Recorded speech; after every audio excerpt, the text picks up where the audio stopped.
so. Nicola has promised the villagers she'll repair their water pumps.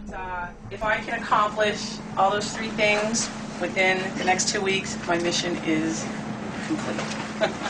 Very good. But when the convoy does arrive, there's a snag.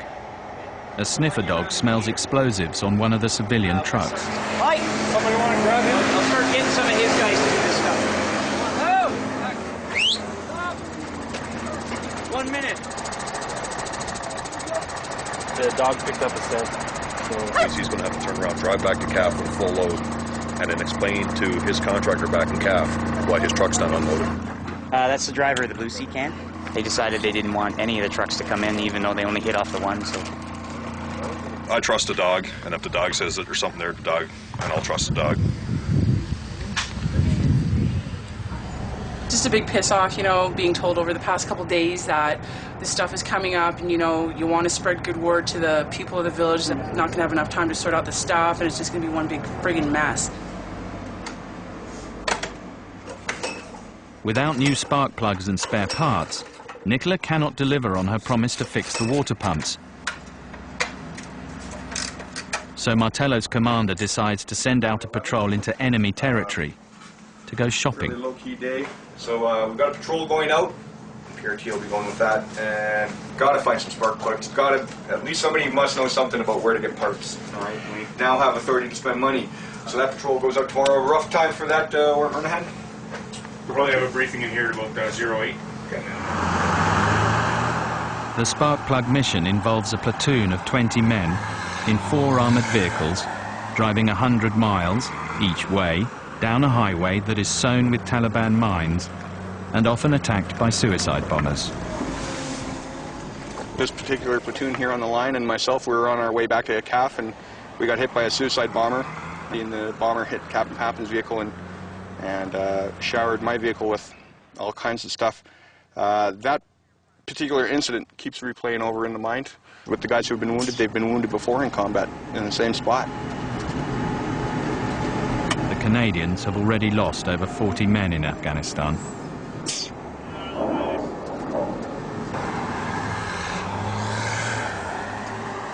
They finally arrive at this truck stop outside Kandahar city. It's a regular target of suicide bombers. There was a 500% increase in such attacks last year. The soldiers treat every approaching car as a potential threat.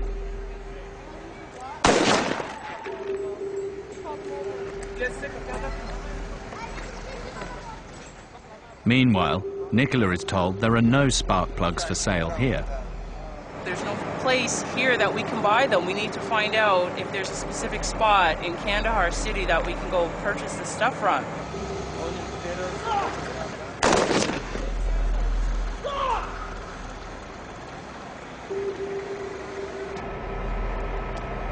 So you want me to go into town and see if I can get parts, or like isn't there some sort of supply chain that the PRT can use to do that? As soon as we're stopped, we're pretty vulnerable. That's a problem. I'll pass that message on. Bye.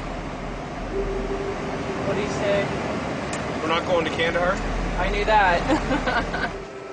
After 40 tense minutes, the spark plug mission is abandoned and the patrol heads back to Fort Martello, empty-handed. There we go. The Canadian patrol is still wary. If they sense an oncoming vehicle is a threat, driving too fast or too close, they do as they are trained and fire a warning shot.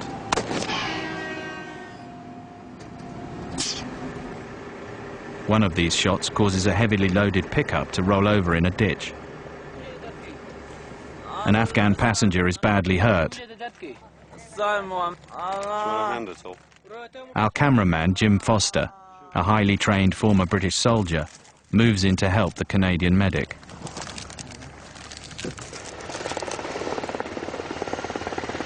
A medevac chopper is called in to airlift the wounded man to a military hospital in Kandahar. For Canadian Platoon 22, today can hardly be chalked up as a success in their campaign to win over the Afghans. Another outstanding day at 2-2.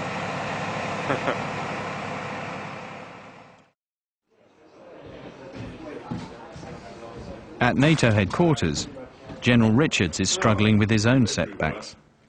Sorry, sir. A couple of points. First, there was an incident today, a rules of engagement escalation, which 2 locals were unfortunately killed in that and 2 injured.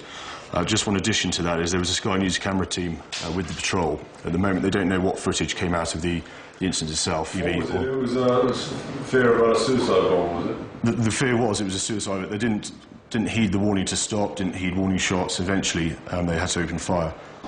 See you later. Richards knows that later today there will be tough questions from his greatest critics, the Afghan press. I think I'll get a ticking off over civilian casualties. I'll handle that honestly, regret them bitterly, but remind them that it's not us that's attacking people from amongst the civilian community. And a big welcome. I'm sorry I'm late. Do sit down. You mentioned the development project that are really winning the heart of the people, but there is one significant element is still missing. This is on-the-spot killing. Since a month, 2 MOV full of foreign troops knocked on the door, asked him, "Are you Ali Mohammad Ibrahimi?" And the guy said yes.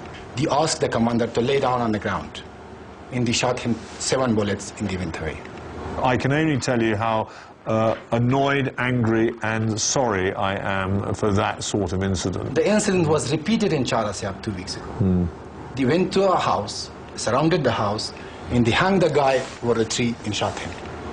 The nation concerned with those 2 incidents has investigated them, and the soldiers are likely to have criminal charges placed against them.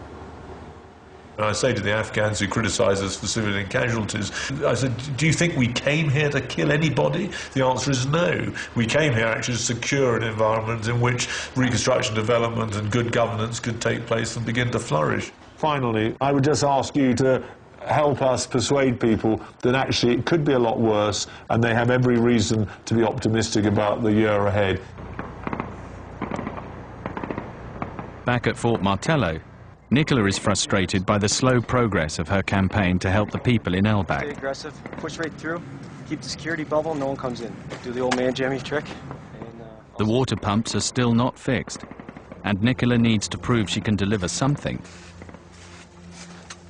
Her new plan is to offer free medical care, and she sets off to the village to spread the word. But there's a new complication.